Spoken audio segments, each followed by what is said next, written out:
The Gambia, known for its rich heritage and cultural diversity, is still a magnet to tourists seeking to escape the harsh winter weather and stretch out on tranquil beaches and enjoying the warmth provided by the sun and friendly people. The beginning of the tourism in the Gambia can be traced as far back as the mid-1960s, shortly after the country gained independence from England.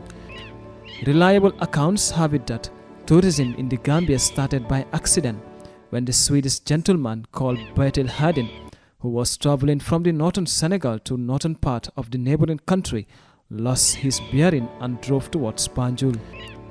Hardin, according to accounts, was amazed by the beautiful coastline and the friendly people, and as a result decided to stay for a couple of days, thus marking the discovery of the popular tourist destination that would later assume the name the Smiling Coast of Africa. That, according to Samba Faye, board chairman, Gambia Tourism Board, and Seh Tidanyang, head of the Institute of Travel and Tourism of the Gambia, set off the foundation of tourism in the Gambia and led to a steady increase in the number of visitors. He was driving to Casamas, to go to Kapskering and those areas. And according to him, speaking to me when he was alive, he said, I drove, he said he drove overnight until in the morning he saw Denton Bridge. Then he said, I don't think I'm in Casamance, Denton Bridge, I must be in the Gambia. Instead of turning around and finding his way to Casamance, he said, let me just go in and find out how Gambia is like. By the late 1970s and 1980s, the Gambia had established itself as a prime tourist destination with an increasing number of hotels and resorts lining the coast and a surge in the number of tourists. The need for increased investment became apparent, effectively drawing in Swedish and European investors. Initially, the structures that were used to accommodate tourists were not custom-built. However, what followed were proper hotels built by foreign investors in tandem with the Gambia government, which at the time saw the huge potential that existed at a time when the Gambia was in a state of infancy. There was only one hotel, that was the Atlantic Hotel. He went and checked in at the Atlantic Hotel. In the morning, he walked around the beach. That time, the Atlantic Beach was at least 100 meters, sand, white sand on the beach, as opposed to now when it's narrowed down. He walked around and there were no people. People were not very keen in going to the beach in Gambia. All they were interested is going near the wharves and swim and fish for crabs and the rest of it.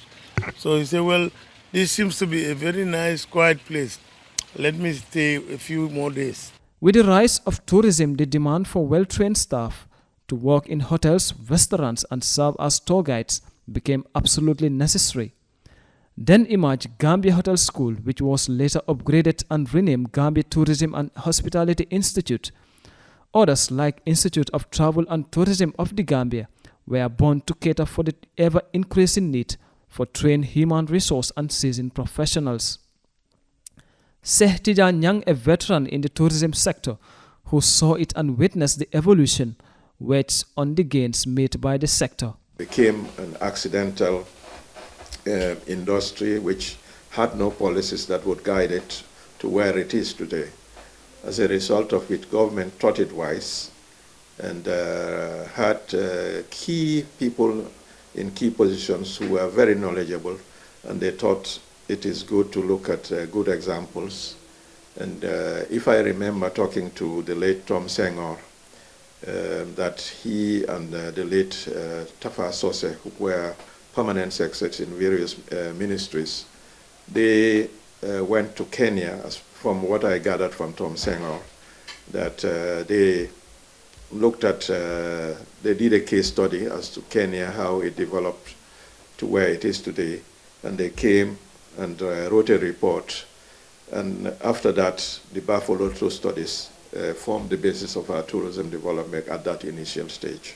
The Buffalo studies were designed to understand traditional Gambian society with a view to unearthing the hidden potentials and community tourism. Now, with stiff competition, Nyang believes this sector needs urgent reforms and more investment in eco and community-based tourism to ensure sustainability. We have developed, but we have also a series of challenges that we have to address.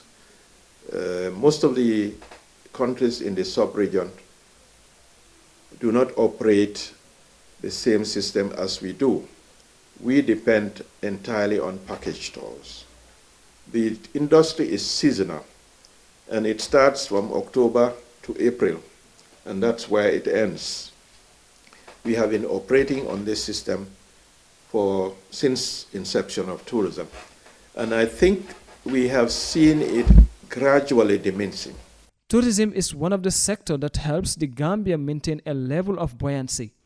But with many destinations seeking to outdoor or attract tourists from the same source market, there is need to return to the drawing board to reposition and repackage Gambian tourism. Omar Faye, GRTS.